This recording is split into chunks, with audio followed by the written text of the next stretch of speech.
अस्सलाम वालेकुम दोस्तों, आज हम लाए हैं आपके लिए वर्ल्ड मोस्ट फेमस काबुली पुलाव, ये जो हर मुल्क में खाई जाती है। चलो हम आपको चेक करके दिखाते हैं।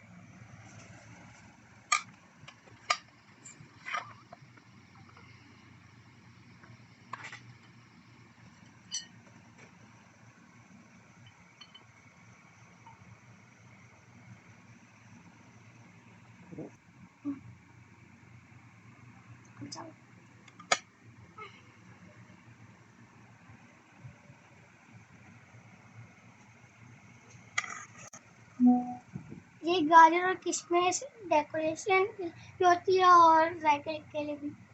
और हम आपको चेक करके दिखाते हैं।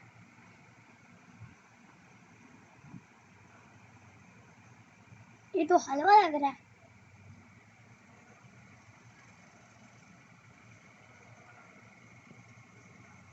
ये तो कितनी सॉफ्ट है, इतनी सॉफ्ट रोटी मैंने कभी नहीं खाई। मिनट। ये टमाटर की चटनी के बगैर काबुली पुलाव मुकम्मल नहीं होती।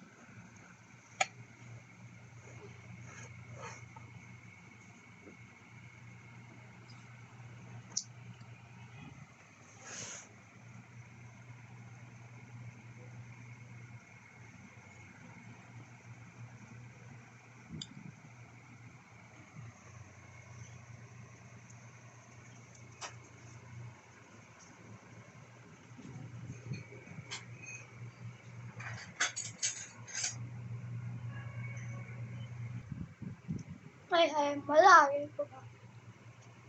हमारे चैनल को लाइक करें, शेयर करें और सब्सक्राइब करें और बेल आइकन को दबाना ना भूलना। आपको अपने फेवरेट चीज़ बनाने दो, हमें कमेंट करें, हम आपको बना के दिखाएं। तब तक के लिए अल्लाह हाफिज़।